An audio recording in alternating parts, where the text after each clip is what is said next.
Joseph dit à ses frères, je veux mourir, mais Dieu vous visitera. Et il vous fera monter de ce pays-ci dans le pays qu'il a juré de donner à Abraham, à Isaac et à Jacob. Joseph fit jurer les fils d'Israël en disant, Dieu vous visitera. Et vous ferez remonter mes eaux loin d'ici. Joseph mourut âgé de 110 ans. On l'embauma et on le mit dans un cercueil en Égypte. Remarquez avec moi que le premier texte et le deuxième texte ont un point en commun. On parle de Joseph. Exode chapitre 13, c'est le dernier texte. Exode chapitre 13, je lis à partir du verset 17. Lorsque Pharaon, laissa aller le peuple, Dieu ne les conduisit point par un chemin du pays de Philistins, par le schéma du pays de Philistins, quoique le plus proche. Car Dieu dit, le peuple pourrait se repentir en voyant la guerre et retourner en Égypte. Mais Dieu fit faire au peuple un détour par le chemin du désert. Dans la mer Rouge, les enfants d'Israël montèrent en armes hors du pays d'Égypte. Moïse prit avec lui les os de Joseph, car Joseph avait fait jurer le fils d'Israël en disant, donc nous sommes encore dans Genèse chapitre 50, vous ferez remonter avec vous mes os loin d'ici. Je lis le verset 20, il partit de Sukkot et il campait à Étam à l'extrémité du désert. Que Dieu bénisse sa parole. Toute ma gratitude envers Dieu, je disais, et envers ces merveilleux couples, une bénédiction pour moi. Peut-être une bénédiction pour moi, je crois. Je n'ai pas de thème pour ce message, j'ai beaucoup de choses à dire, je sens que je dois parler avec mon cœur. Je n'ai pas de thème, j'ai un fardeau à partager avec l'Église. J'ai parlé des actions de grâce, j'ai parlé sur la foi, la confiance, j'ai parlé sur le prophétique pendant 50 minutes et puis nous allons 30-45 minutes et puis nous allons prier. Je vais dire quelque chose que je dis lorsque j'étais en train de prier. Je disais que les calendriers de Dieu n'est pas fait de jours et de mois. Pas du tout. Le calendrier de Dieu n'est pas grégorien. Le calendrier de Dieu est fait des saisons. Isaïe chapitre 61, la Bible dit, l'Esprit du Seigneur est sur moi. Jésus cite un bon nombre de choses. À la fin, il dit, je suis venu annoncer une année de grâce. Depuis que Jésus a libéré cette parole, ça fait plus de 12 mois. Ça fait des siècles. Donc Jésus ne parlait pas d'une année en termes de 12 mois. Il parlait d'une saison. La preuve, si Dieu te bénit ce matin, tu ne diras pas que, ah ok Seigneur, les choses que tu m'as dit pour 2019 se sont accomplies. Ok, à la fin de 2019, je ne vais plus voir ces choses. Pas du tout. Tu voudras ces choses pour toute une saison. Alléluia. Alors j'annonce à quelqu'un ce matin qu'il y a une saison qui commence. Amen. Moi je suis prophète. Amen. J'annonce à quelqu'un qu'il y a des choses qui commencent ce matin. Amen. Alléluia. Amen. Je répète encore, il y a une saison qui commence ce matin. Amen. Je répète, je certifie, j'atteste qu'il y a des choses qui commencent ce matin. Est-ce qu'on peut dire Amen très bien? Il y a des choses que Dieu commence ce matin. Amen. Et au chapitre 13. Dans Genèse chapitre... Dans le premier texte que nous allons nous lire, on parle d'Abraham. Un homme avec une destinée, un parcours exceptionnel. Mais dans le verset 13 jusqu'au verset 16, on parle d'une expérience qu'Abraham a faite avec Dieu. Tout le texte de Genèse chapitre 15 se passe dans un songe, dans un rêve. Abraham est en train de rêver. Abraham est en train d'avoir un songe. Ce qu'Abraham est en train de vivre, ce n'est pas en réalité. Tout se passe en songe. Vous pouvez lire cela dans d'autres versions. C'est un songe qu'Abraham est en train de faire. Parce qu'au verset 1er, la Bible dit, la parole de l'Éternel fut adressée à Abraham dans un songe. Vous êtes là avec moi? Dans un songe. Répète, dis à ton voisin, dans un songe. Abraham est en train de rêver. Alors, j'ai besoin de mon fils. Viens, lève-toi. Tu peux... Pasteur, vous autorisez qu'il prenne une chaise? Ok, viens avec une chaise. Alors, mets ta chaise là. Et regardez bien ce que je suis en train de faire. Tu tiens ça. Tu tiens ça. Mais toi, tu regardes à l'église. Tu tiens ça. Et puis, bon, tu tiens aussi ça. Mets-toi. Ferme tes yeux. Alors, mon fils Abraham, il est en train de faire un songe. Dieu vient le voir. Parce que nous sommes dans l'ancienne alliance, Dieu ne nous parle pas encore en termes de vision. Parce que la vision... Ah, si je parle de ça, je vais... Aujourd'hui, Dieu peut te parler en vision avec les yeux ouverts. Par le Saint-Esprit. Lorsque j'étais là, Dieu m'a dit des choses sur des personnes présentes dans ces lieux. Je n'avais pas les yeux fermés, ouverts. Mais dans l'ancienne alliance, Dieu parlait généralement en songe. Dieu vient voir Abraham en songe. Premièrement, il dit à Abraham, Abraham, je suis ton bouclier, tu as une grande récompense. Abraham réagit à ce que Dieu dit. Pourquoi? Parce qu'Abraham est devenu vieux. Qu'est-ce qu'il dit à Dieu? Il dit, je m'en vais déjà mourir. Et comme je suis devenu vieux, j'ai pratiquement choisi un héritier. Je crois que Dieu lui pose la question, comment il s'appelle? Il dit, c'est Eliezer de Damas, l'un des fils de mes serviteurs. Je dis, non, pas du tout. De toi sortira une postérité. Je suis fidèle, ce que je dis, je le fais. Dieu dit à Abraham, tu auras une postérité. Il y aura une postérité après toi. Dieu dit d'ailleurs, les lieux où tu te trouves, je te les donne. Là, c'est moi qui parle. Donc, les enfants, tu ne m'as pas encore donné. Tu ajoutes encore. C'est comme ça que beaucoup de gens n'aiment plus de prophéties. C'est comme ça que beaucoup de gens n'aiment plus des prophéties. Ils n'aiment plus des paroles de connaissance. Tu m'as promis un enfant, tu n'as pas encore donné, tu m'ajoutes encore Canaan. Et puis, tu ne sais pas que cette terre ne m'appartient pas. Donc, je viens de qui? J'arrive en Belgique. Tu m'as dit que je vais posséder la Belgique. Non, ben c'est ça un sens. C'est possible que tu me donnes un enfant, parce que je suis marié. Mais c'est territoire, mais c'est impossible. Alors Abraham pose la question à Dieu. Il dit, comment est-ce que je saurai que je vais posséder ces lieux? Abraham dort, hein? Il est en train de dormir. Ça, c'est Abraham. Abraham dort. Alors, la Bible dit, l'Éternel appela Abraham hors de sa tente. Ça veut dire hors de sa maison. Il dit, lève les yeux. Abraham lève les yeux. Dieu dit, essaye de compter les étoiles. Il n'arrive pas à compter les étoiles. Il dit, ok, telle sera ta postérité. Dis à ton voisin en songe. Oh, mais il faut lire la Bible. En songe. Alléluia. Je suis en train de poser des bases et puis après je vais décoller. Alléluia. En songe. Et Dieu dit à Abraham, tes descendants seront étrangers dans un pays. Abraham dit à Dieu, comment est-ce que je saurai que je vais posséder ce territoire? Dieu dit à Abraham, en songe, donne-moi une génisse de 3 mois, de 3 ans.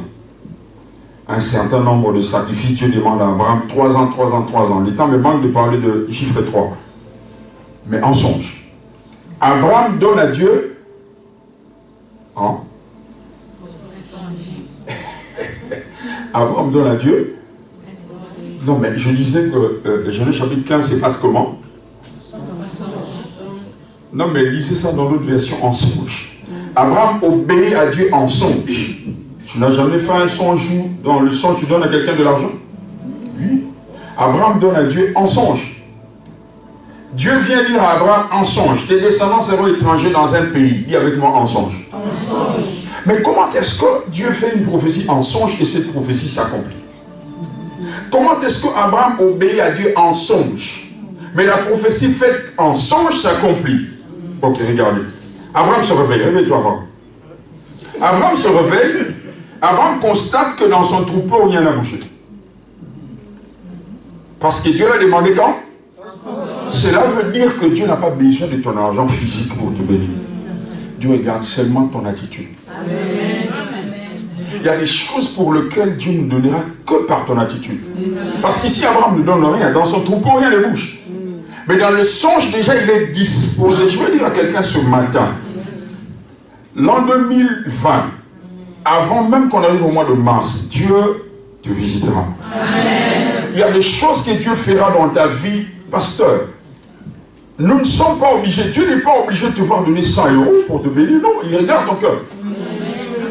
Non, il n'est pas obligé de te voir donner 50 000 €. Non, pas du tout. Il regarde la liste. Abraham obéit à Dieu en songe. Physiquement, le troupeau d'Abraham ne bouge pas. Tout est intact.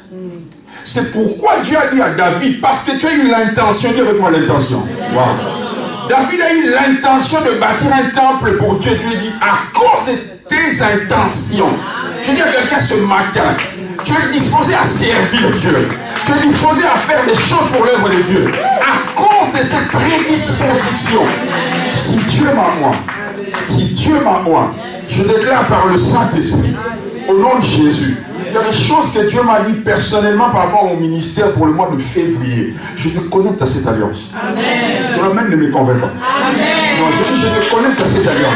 Il y a 4 choses que Dieu m'a dit, je te parle de ça. Mais ça seulement que tu verras cela. Au plus tard, au mois de février, il y a des gens qui vont acheter des maisons. Dieu me l'a dit. Moi, je ne doute pas de Dieu. Parce que si je rencontre le roi des Belges en chemin, il me promet une parcelle, je ne vais pas douter. Il a les moyens. Je parle à quelqu'un. Alors l'histoire d'Abraham. Abraham a rencontré Dieu pasteur à l'âge de 75 ans. Sa femme a 65 ans. 10 ans de quart. Dieu promet à Abraham une postérité. Ce n'est pas Abraham qui demande à Dieu. Est-ce que tu sais que ce n'est pas toi qui es venu vers Dieu? C'est Dieu qui est venu vers toi.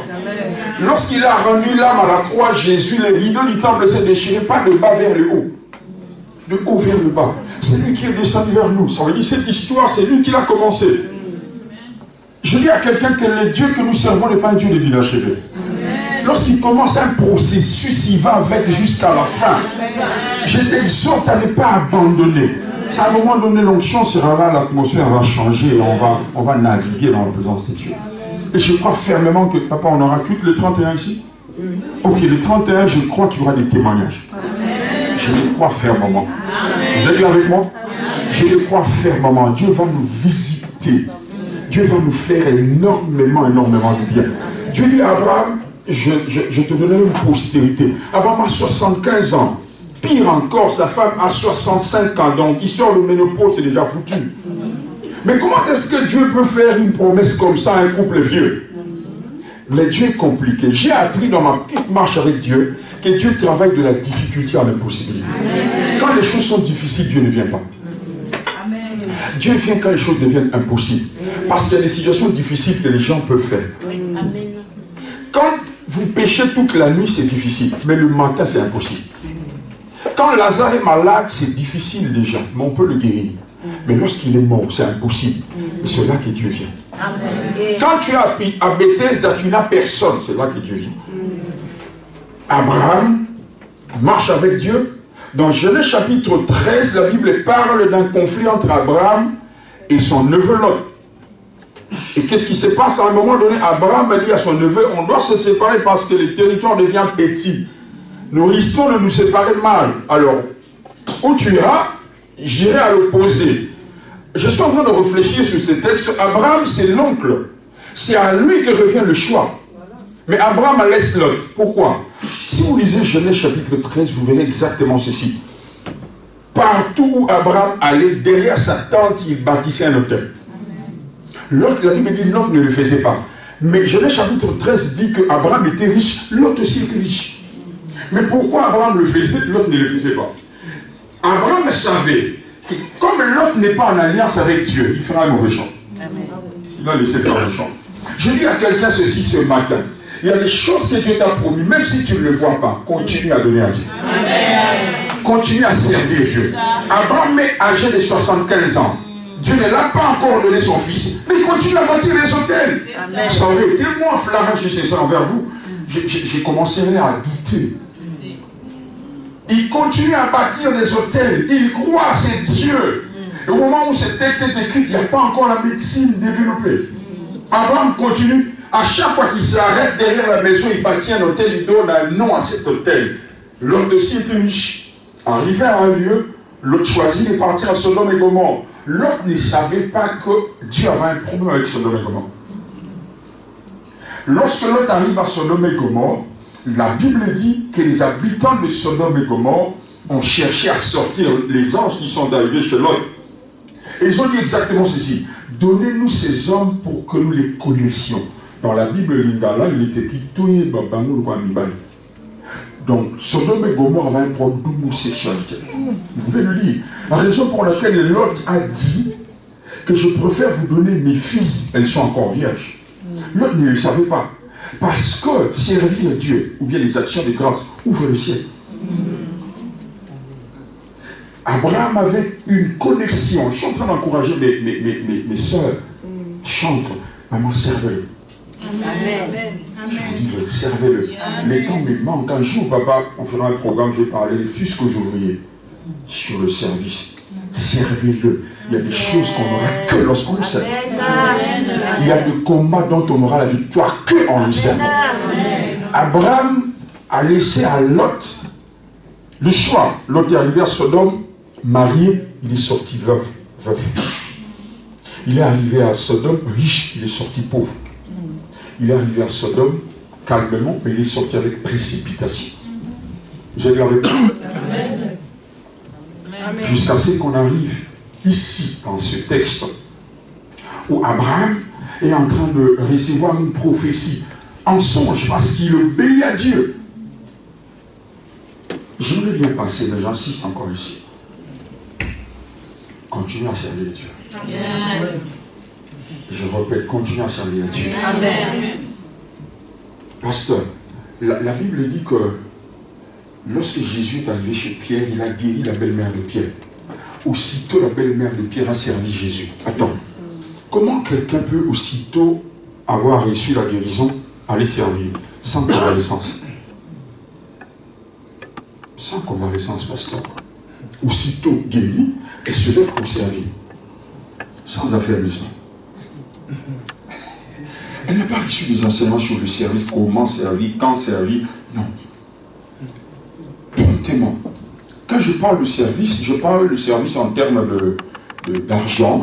Je parle en termes de service à l'église. Quand je parle de donner, je ne parle pas seulement du donner en termes d'argent. Nous, même lorsque nous servons l'église, c'est un don que nous donnons. J'insiste bien dans le Seigneur. Nous sommes à l'aube de l'an 2020. Redéfinis tes priorités. Sers Dieu. Ma tante est témoin. Mes enfants sont jamais hospitalisés, ça fait 14 ans. Par contre, l'hôpital, tu as là, jamais. Hôpital, dormi, non. Et puis, je ne prie pas pour eux. Je ne prie pas pour eux. Pourquoi? La Bible dit, vous serviez l'Éternel. Il bénira votre pain, votre eau. Il l'éloignera. Ce n'est pas moi. Il l'éloignera. Je déclare par le Saint-Esprit dans Jésus, dans la vie de tout celui qui sert et celle qui servent Dieu. D'une manière ou d'une autre, mais avec ton argent. Je repousse la maladie. Oh, donne-moi la même très bien. Je repousse la maladie, je repousse l'oppression. Le diable ne touchera pas à ta postérité. Le diable ne touchera pas à ta famille. L'an 2020, c'est une année de grâce. Je ne sais pas comment vous allez appeler cela, moi je vais parler de la grâce. C'est une année de grâce, une année où vous allez moissonner sans peine. Vous savez, lorsque Dieu vous parle du repos, ce n'est pas dit que vous allez m'empoisonner les mains. Non! Ça veut dire que vous entrez dans une saison où vous moissonnez, mais sans peine. Oh, je parle de toi. Oh, je le déclare par le Saint-Esprit au nom de Jésus. Tout ce que le diable a fait dans les années à venir, il ne le refera plus jamais.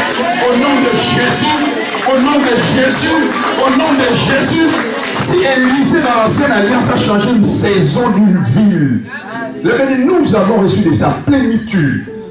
Élisée n'avait pas l'esprit en permanence, mais toi et moi nous avons l'esprit en permanence. Par l'onction de Dieu, je décrète au nom de Jésus. Cette saison est active. Je dis cette saison est active. Je dis cette saison est active. Tous ces phénomènes bizarres là qui viennent déséquilibrer ton foyer, tes projets, je les maudis par le Saint-Esprit de Jésus. À la racine, je maudis cela. Est-ce que quelqu'un peut me donner un amen très bien? Alors le premier conseil que je te donne, sers Dieu. Sers Dieu, ne le fais pas par contrainte. Le béni Dieu aime ceux qui donnent avec joie. J'ai été béni en venant ici. J'ai mis mes soeurs et mon frère en train de... Voilà. Faites-le. C'est un privilège. Dieu peut se passer de nous. Vous savez ça?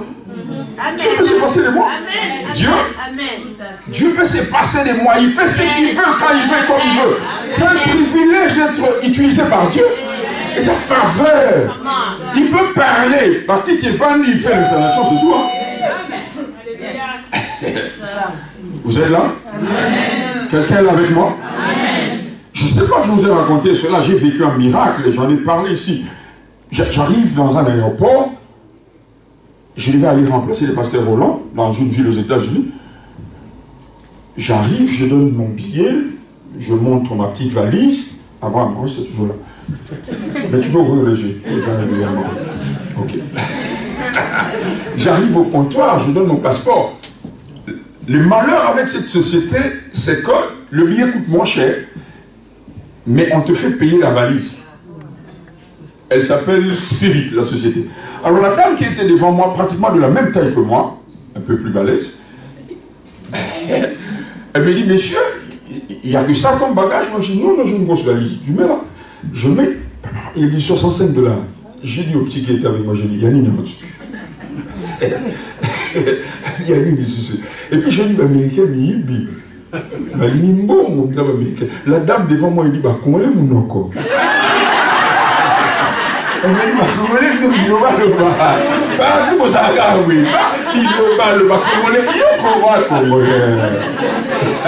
j'étais sans mots. J'étais en face d'une Congolaise, mais il n'y avait même pas de trace. Il n'y avait même pas de trace. Elle avait... Non, c'est pas possible. Après, elle sort son portefeuille, elle sort la carte, soit. Elle prend le ticket, elle dit, ok, bon voyage. Je suis pas sûr, j'étais là devant elle. Je lui dis, je peux avoir ton numéro à Bilongwa, Kendo.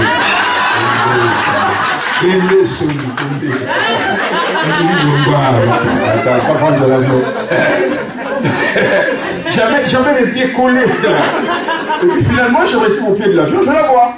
Je dis, ah madame, je peux avoir ton numéro. Elle dit, ok, j'ai pris le numéro. Et puis elle me dit, ça fait 21 ans que je suis ici. 21 ans, je suis aux États-Unis. Je ne suis jamais rentré. Mais la meilleure, pasteur, c'est que je suis revenu à cet aéroport 4 fois. Je ne l'ai plus jamais vu. J'ai posé la question, on ne la connaît pas. Dieu. Et gars, ce voisin lui dit, le Dieu de la Bible. Hein. Je déclare, Dieu va te prendre en charge. Donne-moi la main très bien. Donne-moi la main bien. Dieu va se dépouiller pour résoudre ton problème. Il le fera. C'est lui le créateur. C'est lui le roi des rois. C'est lui le Dieu tout-puissant. Je partais pour le servir. Je partais pour prêcher. Le diable a voulu bloquer. C'est lui qui appelle à l'existence les choses qui n'existent pas. Admettons que cela était vrai. Donc Dieu a envoyé 21 ans plus tôt une femme.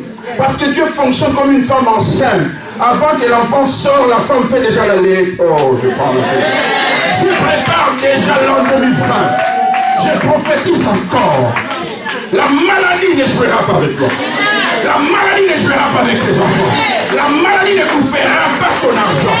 Je le déclare par le Saint-Esprit au nom de Jésus. Tu vas te réjouir. Cette année, tu seras en train de préparer, tu suis. Tu seras en train de marcher de ton lit aux 6 ans. Tu rentres dans ta saison. Donne-moi la main très bien.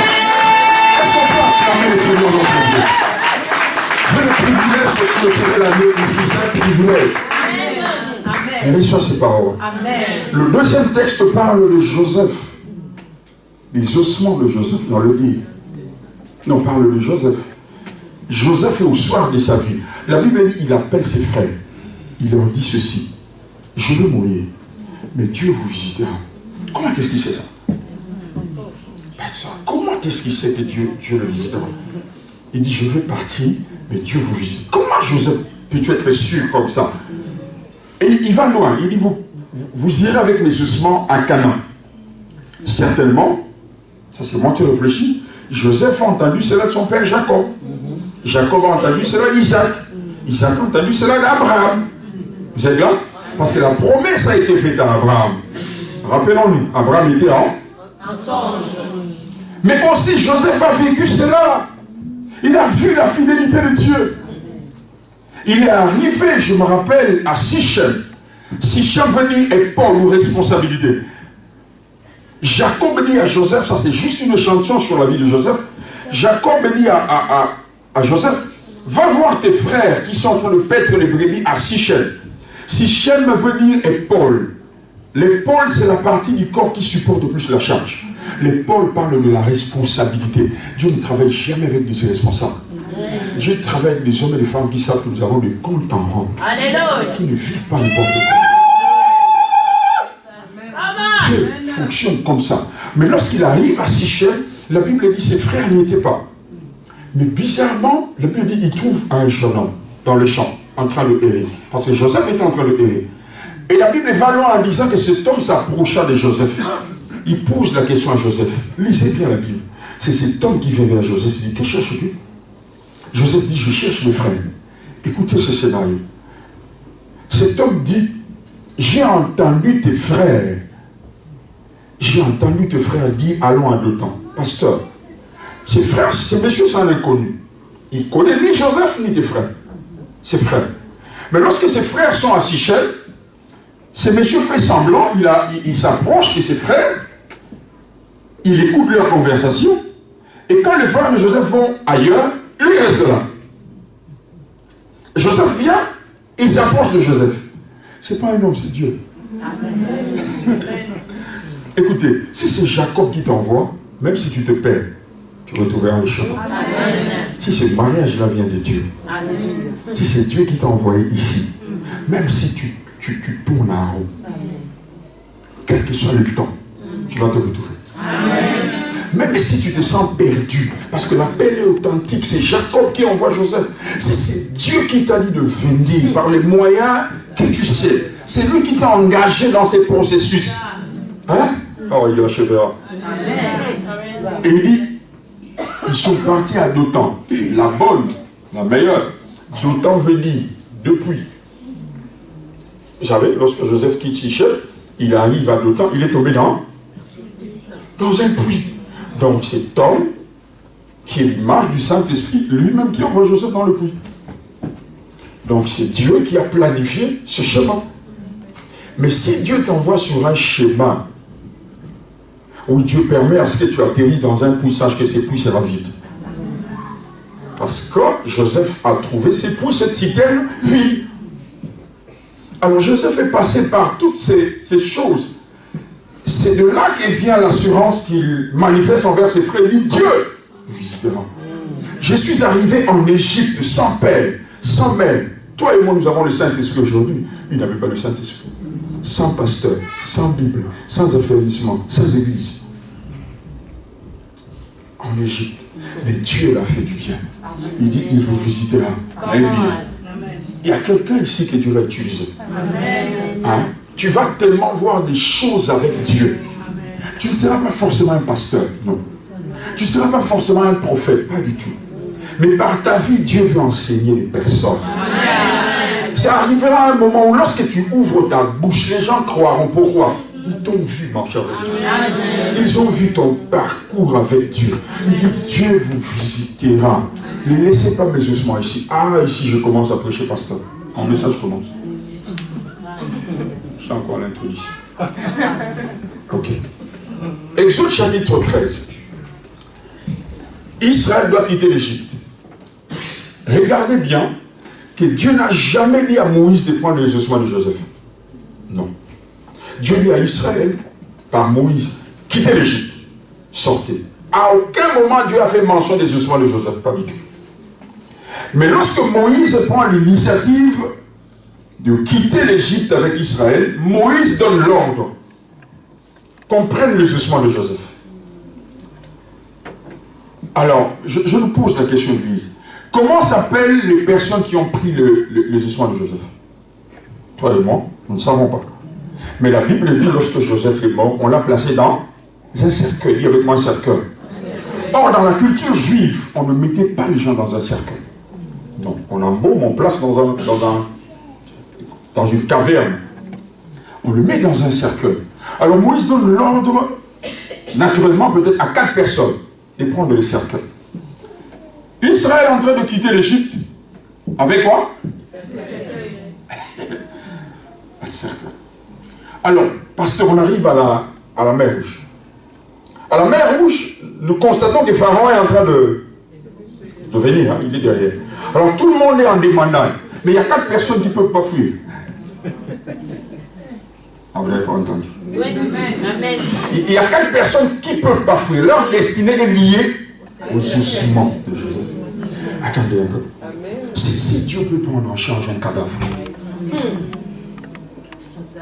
vous voyez comment j'ai été guéri naturellement avec Dieu? Bible. Si Dieu peut prendre en charge un cadavre, comment est-ce que quelqu'un qui est mort, qui se trouve dans un cercueil, 400 ans plus tard, cet homme ne sait même plus qu'il est vivant. Mais cet homme croyait tellement à Dieu que même le mort, Dieu est fidèle à accomplir ce qu'il a dit. Moïse donne l'ordre qu'on prenne les ossements de Joseph dans un cercueil. Joseph n'est plus vivant. Joseph est mort plus de 400 ans. Alors, devant la mer Rouge, tout le monde est obligé de fouiller pour sauver sa vie contre Pharaon. Mais il y a 4 personnes qui ne peuvent pas fouiller. Ils doivent veiller sur les ossements de Joseph. Dieu prend en charge un cadavre. Toi, tu es vivant. Mieux, tu as l'Esprit de Dieu. Ici, je parle seulement des humains. Mais toi et moi, nous avons été sauvés, rachetés par le sang de l'agneau. Le piège avec le diable, il te montrera la grandeur de tes problèmes. Il te cachera la révélation du Dieu de la Bible. C'est pourquoi le moment le plus difficile dans la marche avec Dieu, ce n'est pas lorsque tu cherches l'argent. Ce n'est pas parce que tu cherches le travail, le monde le plus difficile, c'est quand tu cherches la révélation. C'est quand tu cherches les instructions. Parce que vous connaîtrez la vérité. C'est bon. Elle vous affranchit. Les moments prophétiques, lorsque Dieu te dit ça, c'est fini, c'est terminé. C'est la clé de la marche avec Dieu. C'est pas lorsque, entre nous, qu'est-ce que Dieu a perdre s'il te donne de l'argent? Qu'est-ce que Dieu a perdre s'il te donne ce que tu veux? Mais c'est lui qui est Dieu. La clé, c'est la révélation. C'est l'instruction. Il veut que tu fasses les choses à sa manière. Ok. Dès que tu as le notice. Tu vois, j'achète un électroménager. Je n'utilise pas ça n'importe comment. Je vais lire quoi? Le manuel d'instruction, voilà. La bénédiction que Dieu veut te donner a un manuel d'instruction. Il ne veut pas que tu la perdes. J'ai l'habitude de dire, Dieu ne te donnera jamais une chose avant la mentalité de la chose. C'est ça l'instruction. Alors on prend le cercueil de Moïse. Les gens sont en train de courir à gauche et à droite. Mais il y a 4 personnes qui ne peuvent pas fuir. Pasteur, on traverse la mer Rouge. Hein? Mais il y a 4 personnes. Eux, ils n'ont pas le droit de se plaindre. Déjà, Moïse est colérique. Moïse, bon, vous savez, non, les gens qui... Ils courent. Si tu oses. Donc, ils sont obligés de transporter les ossements de Joseph. Mais ils peuvent se dire, mais il est déjà mort, ce monsieur. La raison pour laquelle il ne peut pas laisser ses ossements, Dieu est en train de veiller sur ses ossements. Parce que la personne, ou bien les ossements qui sont dans le cercueil, ont cru à la fidélité de Dieu. Je dis à un papa, Dieu est fidèle. Vous êtes là avec moi? Dieu est fidèle. Le Dieu que nous prions est fidèle. Le jour où Dieu va te visiter, on le met aussi là. À plusieurs reprises par la grâce de Dieu, je dis ça. Je pleure. Donc, à bloquer.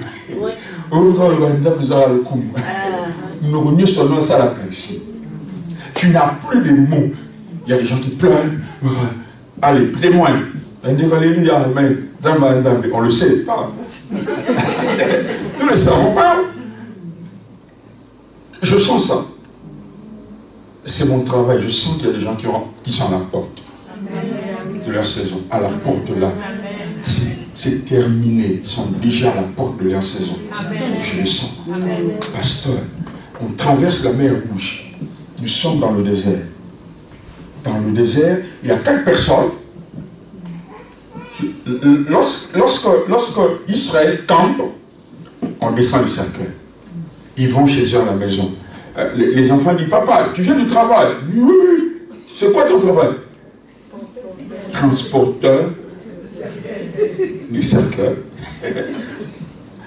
En fait, on n'a pas besoin de connaître comment est-ce que Dieu fera. Parce que Joseph ne sait même pas qui transporte ses ossements. Il est mort. Lorsque Dieu te dit quelque chose, tu n'as pas besoin de savoir qui va faire ça. Comment ça va se faire. Qui va jouer tel rôle et tel rôle. Non. C'est Dieu qui place les pions. La Bible dit, lorsque l'Éternel approuve les voies d'un homme, il dispose favorablement même ses adversaires, même ses ennemis. Dieu peut utiliser même les gens qui te combattent. Vous savez ça? Vous savez, la dernière personne qui a confessé que Jésus était fils de Dieu, c'est le même soldat qui l'a percé au côté. C'est celui qui l'a percé au côté et qui a dit, si tu es fils de Dieu, descends. La même personne, le même soldat, il dit, assurément.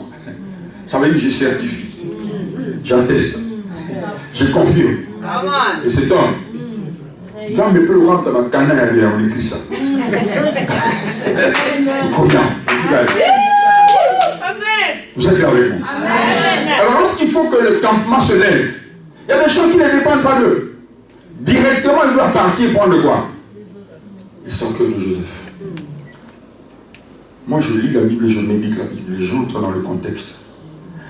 Alors, ça peut arriver que ces personnes se fatiguent. Moïse change. Mais vous savez aussi qu'Israël a passé 40 ans dans le désert. Ça veut dire que la première génération de ceux qui ont transporté les ossements de Joseph sont morts. Mais Dieu a changé. Ces personnes sont mortes, ont été enterrées où? Sont mortes dans le désert. Ils sont enterrés où? Non, mais les ossements de Joseph ne peuvent pas être enterrés dans le désert. Parce que les ossements de Joseph doivent entrer en Canaan. Ça veut dire que les choses qui arrivent aux autres ne t'arriveront pas forcément. Même si vous habitez dans une même maison, dans un même quartier, quelqu'un peut vivre certaines choses. Il dit non, moi je ne suis pas toi. La preuve à la croix, la Bible dit on a brisé les pieds du premier. Pasteur, lorsqu'ils font compter, nous comptons 1, 2 et 3. On ne compte pas 1, 3. On a brisé le pied du premier, logiquement on doit briser les pieds de la société. Parce que Jésus au milieu devait reprendre ses pieds après la résurrection. Il ne peut pas briser ses pieds. Je suis en train de dire beaucoup de choses à la fois. Vous êtes là avec moi? Il y a des choses que nous expérimenterons d'une manière surnaturelle. D'une manière, je ne sais pas comment expliquer. Je dois venir à Paris, présenter mon livre. Je finis le Vakashtra avec le pasteur Toms le samedi à l'hôtel Sultan. Juste après, Dieu me dit va en retraite. Vers 20h. Je vais en retraite. Nous sommes jeudi, nous sommes mercredi. Je vais prendre l'avion le vendredi. Nous sommes mercredi. L'église me pose un problème. Il y a une urgence à l'église. Mais selon nos calculs, c'est compliqué. Dieu m'a dit un peu d'argent que tu as préparé pour le billet, tu donnes. J'appelle mon fils, je lui dis ok, faites ceci, prenez mon argent. Je ne change rien, pasteur. Le jeudi, j'ai fini ma retraite à midi. Quelqu'un m'appelle, juste après ma retraite, quelqu'un m'appelle au téléphone. Il dit, mais tu as disparu depuis Sultan. Mais non, je me ressourçais. J'étais dans la présence de Dieu. Il dit, où? Je dis, en retraite. Ah, là, je viens là-bas. Où? Je dis, à tel endroit. C'est un serviteur de Dieu aussi, il arrive là. Il dit, je veux que tu payes pour moi. Je dis, pas de problème. Mets-toi à genoux. Il dit, mais je vais poser un acte. Dieu me dit qu'il y a une urgence. Moi, je dis, l'urgence que j'ai, c'est que j'ai besoin d'un billet. Il dit, ah, Dieu, mais où le bâtard? Crédité. Je dis, papa, tu m'as dit. Je dis, c'est toi qui m'as dit. Moi, je ne vais pas demander. En fait, vous savez, hein, Dieu ne nous demande jamais des choses dont nous sommes prêts à donner. Il y a des choses qui viennent de nous. Mais si Dieu veut te demander, il ne te demandera jamais ce que tu es prêt à donner. Mais aussi, il ne te demandera jamais ce que tu n'as pas. Tu n'es pas prêt à donner, mais il te demandera ce que tu as. Alors, au lieu de me poser la question sur le prix des billets, mais le fait que c'est le marché des billets, il dit, ah, t'as des billets! Tu n'as pas crédit! Alors, il reste calme. Il me dit, ça coûte combien? Je dis, je ne sais pas, je n'ai pas demandé. Tu vois, quand je dis demain, d'ailleurs, est-ce qu'il y a des places? Je ne sais pas, ça, c'est pas ton problème. Donc, je trouve une place. Ok, j'appelle quelqu'un, je suis en France, un ami, il parle à lui, il a dit, ah, Daddy, haute saison, et puis les fêtes. Je lui dis, ça veut dire quoi? Je dis, toi, je suis en France, moi, je vais habiller. Et il dit, ok, je calcule. Tu rentres quand? Je lui donne la date. Il dit 2150 $. Je dis, américain, il va tout mourir. Et finalement, j'ai dit au monsieur, je dis 2100. Il dit, $, américain. Il dit, je ne sais pas, papa. Moi, je sais ma place au salon. Il dit, ok, là, il dit, je vais opérer par la foi. Je vais arracher ma bénédiction.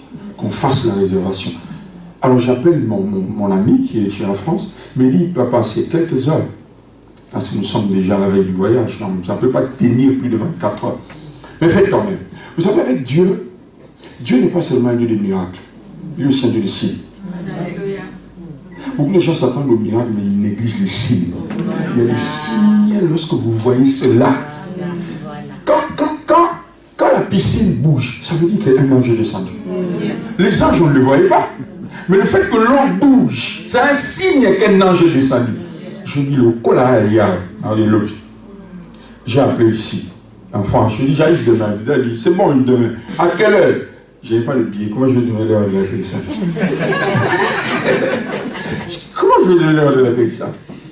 Alors, le lendemain matin, à 9h, il arrive au bureau. Il me dit, mais là, il dit, c'est comment pour le billet? Le système est en train de menacer, là. Le vol, c'est le soir. J'appelle mon fils. Il dit, je suis en train de me battre. J'ai déjà 1500. Je lui dis, $. Oui.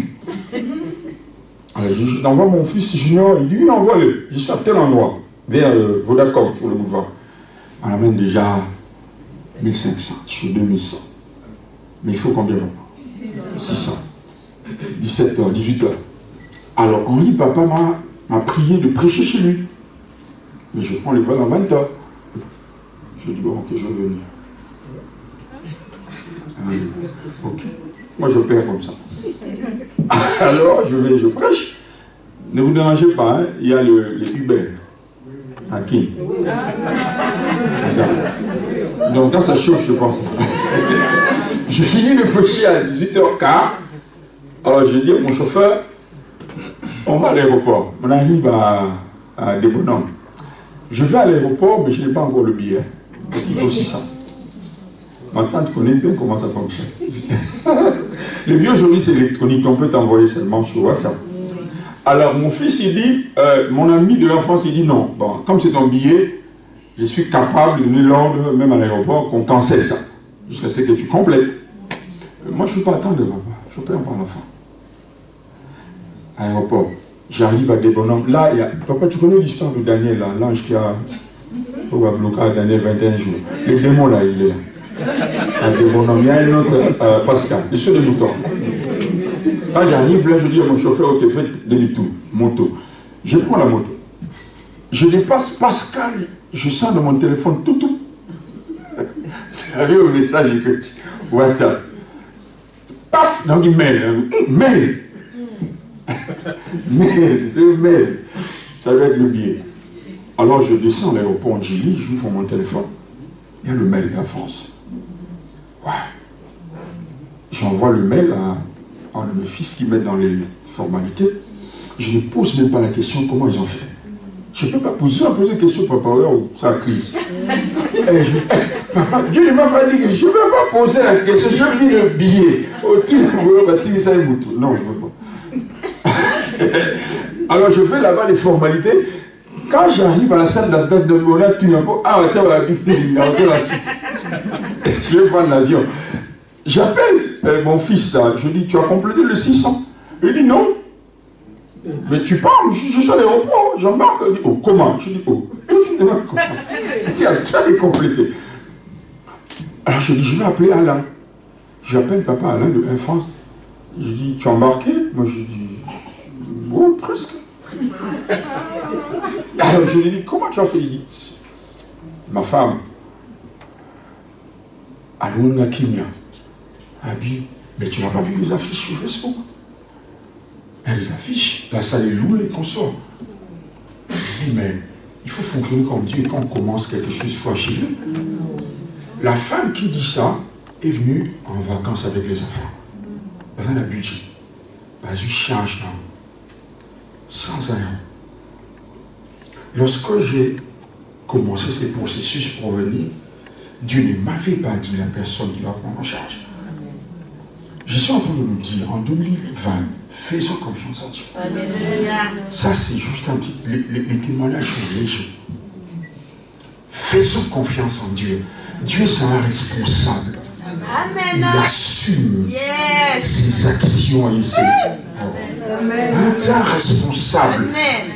Papa, lorsque le chef de l'État dit faites une chaussée ici, c'est pas lui qui va prendre la peine, c'est pas lui qui viendra avec le tracteur.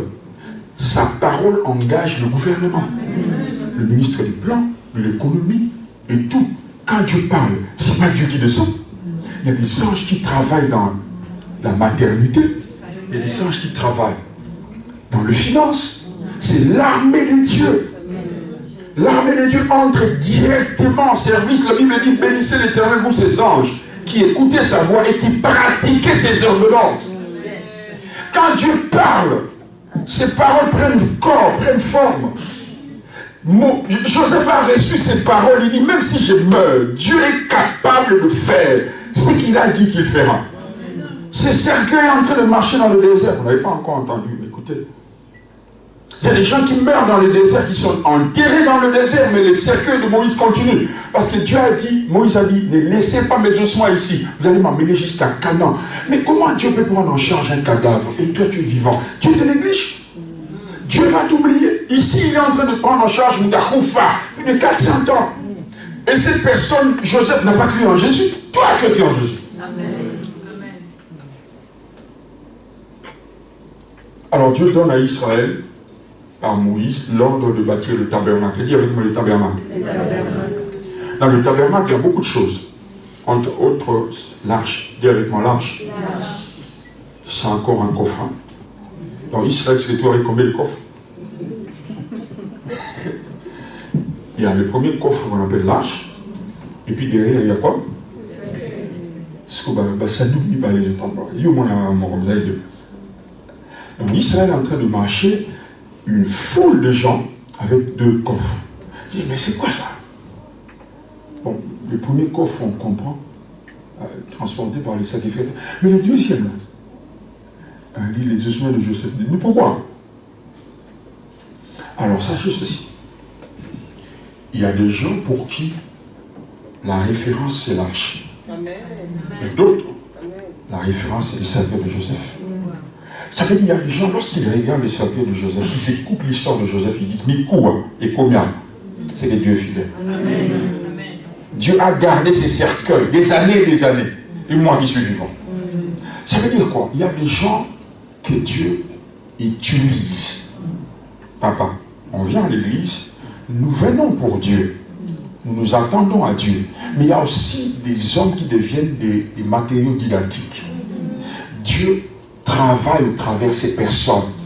Par la vie de ces personnes, lorsque nous les regardons, nous disons non, nous avons vu la vie de cette sœur. Nous avons vu la vie de ce frère. Nous l'avons vu être humilié. Nous l'avons vu être rejeté. Nous l'avons vu être calomnié. Mais à Saka et à Otelema, nous l'avons vu. Nous regardez quoi? Parce que ce n'est pas tout le monde qui voit Dieu. Hein? Ce n'est pas tout le monde qui est capable de comprendre la voix de Dieu. Donc il y a des gens qui ont capacité de regarder à l'arche parce qu'ils sont mûrs, mais d'autres n'ont pas cette capacité.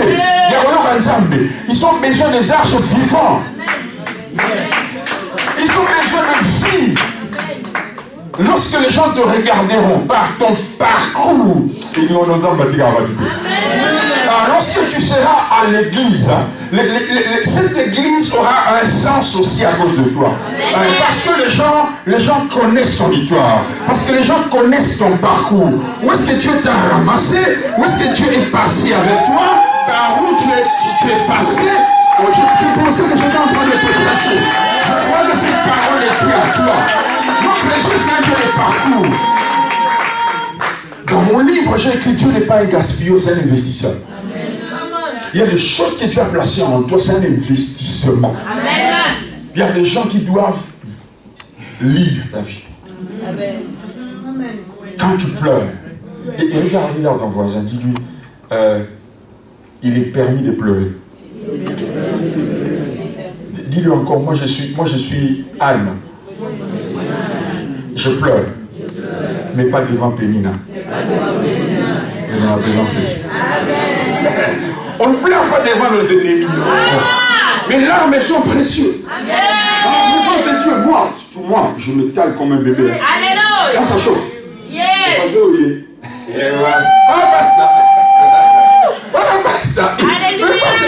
Pourquoi? Parce que je sais que la personne devant qui je suis, non seulement il a la capacité de suivre mes larmes, mais aussi de déraciner la chose qui me fait pleurer. Je pleure pas devant Pénina. 2, je ne réponds pas à Pénina.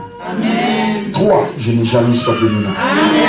Lorsque même tes ennemis prospèrent, ne les jalouse pas. Acclame Dieu. Bénis Dieu. Quelqu'un que tu n'apprécies pas, tu ne vas prospérer. Bénis Dieu. Acclame Dieu. Autre chose que Anne n'a pas fait, Anne n'a jamais fui l'église. Jamais. Autre chose, Anne n'a jamais diminué la quantité de ses offrandes. Elle recevait la double portion. Elle donnait la double portion. Elle préférait venir dire à Dieu, Dieu, ça me fait mal. Yes. Oh, je parle comme prophète. Ça va, Abraham? Comment tu t'appelles? Oui. Je savais seulement que c'est un serviteur. Je ne peux pas le choisir au hasard. Je vais prophétiser sur lui. Alléluia. Alléluia. Est-ce que quelqu'un est béni ce matin? Vous avez compris, je n'ai pas prêché. J'ai parlé avec mon cœur, j'ai parlé de beaucoup de choses. On peut prier, pasteur? Ok, mettons-nous les. Lève ton fils. Mettez.